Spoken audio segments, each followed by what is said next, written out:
Sri Krishna Parabrahmane Namaha. Sri Sadguru Paramatmane Namaha. Sarva Maharshibhyo Namaha. The Rajasic Yajna, 12th Shloka.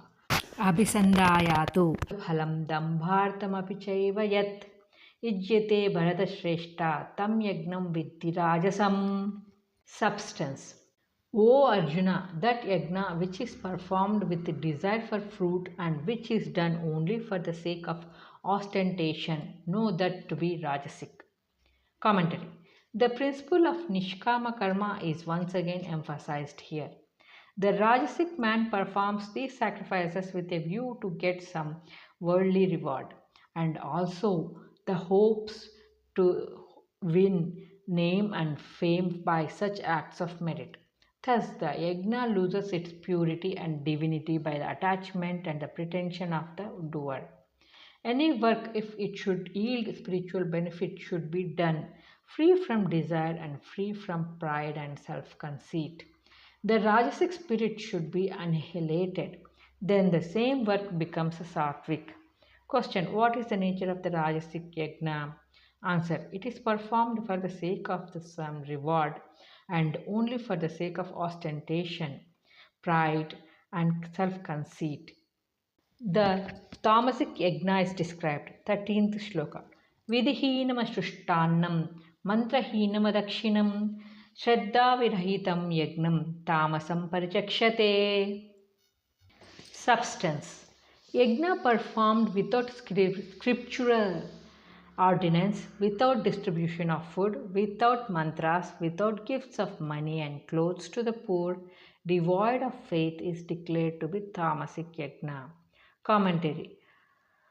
Ashrishtanam. Distribution of food to the hungry and to the needy is an important aspect of practical Vedanta. In this, it is implied the grand truth of the Lord's presence in all beings.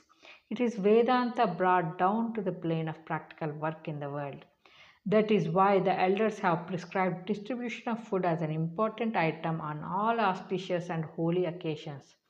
Poor feeding, respectful offering of food to deserving people is an aspect of spiritual sadhana. If its spirit is properly understood and kept in mind, such a sacrifice where there is no offering of food is only the lowest tamasic yajna. Adakshinam, offering of money and gifts to the ritviks and poor people is another feature of the well performed yajna. The sacrificer had to give away a part of his wealth to the needy. It is tyaga implied in yajna. That which is done without the real spirit of sacrifice is indeed tamasic yajna. Shraddha virahitam. Any work yields the best reward only when it is done with faith, devotion, and complete self surrender to God. In the 28th verse of this discourse, the Lord declares that any act of merit done without faith is as good as not having been done at all. Faith is the vital element in all good works. Yajna performed without faith is tamasic. It is as good as a dead thing because it is devoid of the life force of faith. Question. What is the nature of tamasic yajna? Answer. It is not sanctioned by the Shastras. There is no distribution of food. Gifts are not offered. There are no mantras. There is no faith. Such is tamasic yajna. The threefold austerity, tapas, is explained here. First, the austerity pertaining to the body as it is practiced by the sattvic is taken up. 14th Shloka. Devatvija Guru Pragna Pujanam Sauchamarjavam Brahmacharya Mahimsa Cha Shariram Tapa Uchyate. Substance. Worship of the gods, the twice born, the wise, Mahatmas and Gnanis, purity, internal, external, straightforwardness, harmony in thought, word, and deed, celibacy, non injury, these constitute the austerity of the body. Commentary. Verses 14, 15, and 16, which deal with the restraint and discipline of the body, speech, and mind, are of the greatest importance for the all seekers. They should practice the threefold austerity and attain perfect purity of body, speech, and mind. Such purity at once leads to self realization. Tapas is intended to purify the body and mind, through which the individual has to function and strive for Atmagnana. Unless the body is purified internally and externally, the highest knowledge cannot be experienced. The word tapas is generally associated with severe self denial and self mortification.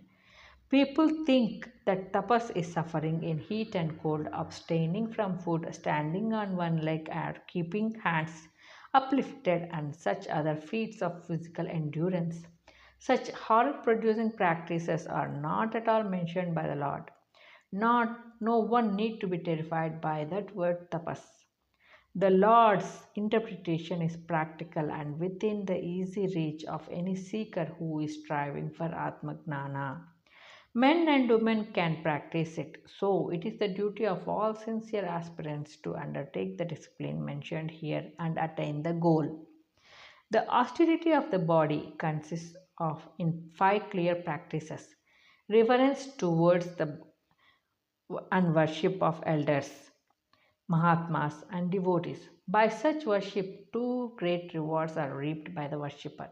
He acquires their grace and his egoism vanishes. Spirituality development is not possible without the grace of God, Guru, and Mahatmas.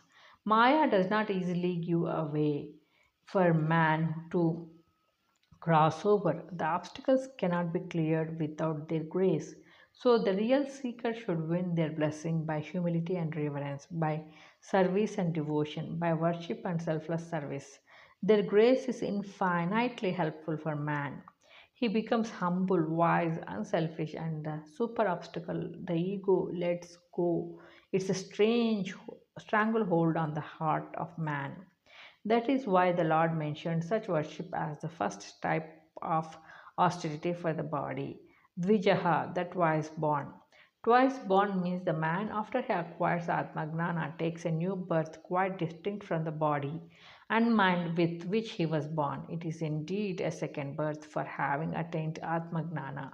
He discards the former life of the senses and the mind as alien to his true nature. Such men are twice born. They reflect the glory and majesty, light and perfection of Paramatma. They are divine in human form.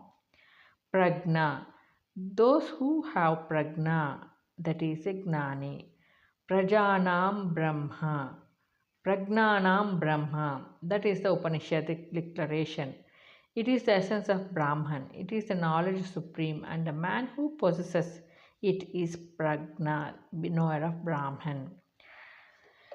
Worship of such jnanis is declared to be the austerity of the body. Saucham, mental purity, bodily purity, and purity of all the surroundings are all necessary. Impurities of the body not only produce diseases but also weakens the mind and make it incapable of ascent into higher spiritual regions. And to the impure, even the idea of higher life does not occur. Therefore, the sadhaka should clean the surroundings, purify the body by regular bathing and good food, and clean the mind by rejecting all sensual thoughts and feelings, and by associating it with the divine. Arjavam. Everyone should cultivate harmony between thought, word, and deed. This is integrity.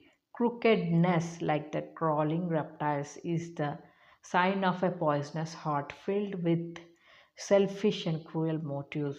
When the three functional modes of thought, word, and deed are straight and harmonious, man is said to follow truth, and truth is the open gateway of self realization. Brahmacharyam, the Lord says that the vow of celibacy in thought, word, and deed is the highest tapas. It means perfect non attachment with the objective world, freedom from lustful thoughts, passions, and acts, and meditation on the Supreme Brahman. Celibacy is the foundation for all the other sadhanas, therefore, its importance is several times mentioned in the Gita. It is like the main switch for the entire illumination in the spiritual realm. Ahimsa, non-injury to any creature in thought and deed.